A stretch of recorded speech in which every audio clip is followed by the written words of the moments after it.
গরু না গো জামাই শালা শুয়োরের বাচ্চা কয় কি দেওয়া ওই কাঁঠাল কার এটা কাঁঠাল আমারই কত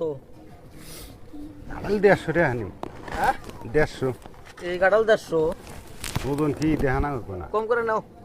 এ ফাটছে কেটে কাঁঠাল হ্যাঁ খালি রুয়া এবারে কাঁঠাল কি জানি 10 টাকা নাও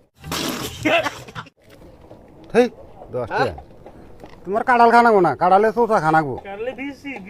বিচি না 10 টাকা দেবো দিবা না ফাটছে যে হাড়ুক গা 20 টাকা নিও 30 তোমার টাকা কাঁঠাল খানা গো না সেন 30 টাকা দেবো তাও দিম না এই অন্য কথা ককে কাঁঠাল খাওয়া যাবো না ওটা খাওয়া যাবো না দিমু না কে দিবা না 30 টাকা দেবো তোমার এই 150 টাকার কাঁঠাল এই 30 টাকা তোমার কাঁঠাল খানা গো না তুমি যাও গা সেন তোমার চোষাও তো পাইবে না সুসে পাম না না